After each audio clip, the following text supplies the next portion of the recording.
As always. So it is Tuesday, and yes, we are still doing Are You Afraid of the Dark? We are still on season Dos.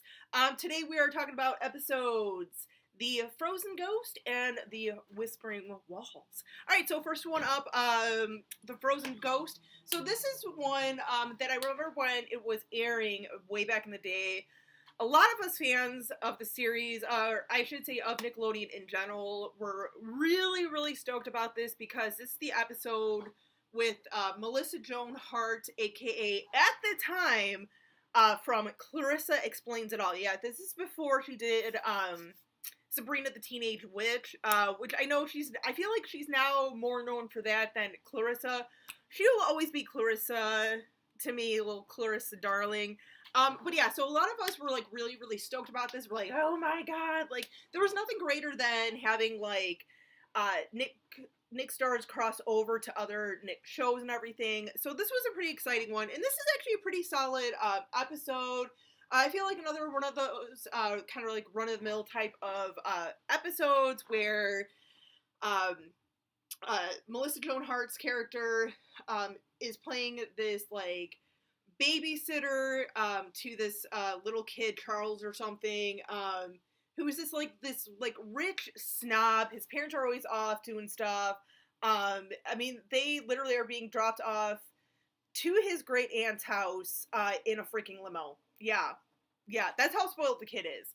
Like her character's been like babysitting this kid for like a few years now, or whatever. It's kind of like her like little full-time gig or whatever to get some extra cash. And, of course, they show up to the aunt's house and everything. Aunts don't have any power because they have no money to pay for utilities and stuff. And, of course, there's this, like, you know, old story of, like, something had happened, like, years and years before of, like, their father or grandfather had hired a handyman who then they realized was a criminal. And there's a little boy who ended up, like, dying under, like, some sort of circumstances and stuff. And now there's, you know, a ghost. Presumably, obviously, the little boy that had passed away years before. But yeah, I mean, this is a pretty decent one. You know, of course, Melissa Joan Hart and the little kid that she's babysitting are the ones to kind of, like, figure this out and everything. The kid is really kind of showing himself to them because they're kids and everything. They're gonna believe. And, of course, you know, they find out how he ended up dying. Realized that he wanted just like his coat that was like trapped in this log for so many years. And while they're like, you know, getting this coat for this little ghost, this like key or something, or this long key or something comes out or falls out to the ground. They take it back and realize that it is for the flue of their like little wood burning stove or whatever, fireplace, whatever.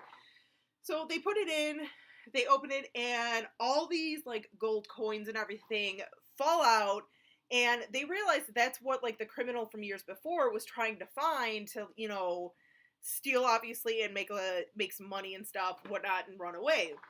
So now, of course, they have all their, you know, all the money that they have that they need to go on and live like a very comfortable life. I mean, this episode overall, it is a pretty solid one. Not one of my top 10, but it is one that I do enjoy watching. It is definitely one that I vividly remember watching when it first aired back in the day when I was a kid. It's a fun one. It really is. But yeah. So second episode up is The Tale of the Whispering Walls. Now this one, like you know, I mean, obviously I remember it from, you know, kind of watching it every so often from my sets and everything.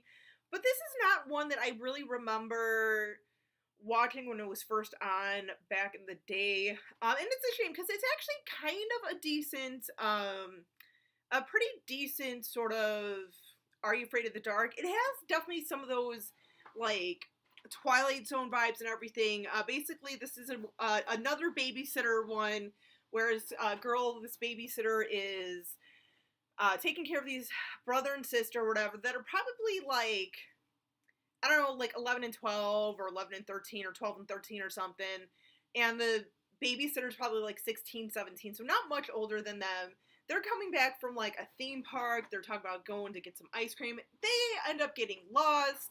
They come across this like saloon that they go in, and it's like completely empty except for this one guy who is wearing this sort of like almost like band leader or a band type of um, uh, jacket or whatever. But the thing is like he's got like different like or sequins kind of like lined up all around his rib cage that looks like makes it look like a rib cage. So I gotta give mad props for that. I actually kind of want one of those jackets for myself. But anyway, so he's acting all kind of weird. He's like, oh, you know, it's a leap year and it's a full moon and blah blah blah. So all this different sort of like weird stuff. They end up like leaving because they're like, well, you don't have a phone. You know, let's go to this house he was talking about.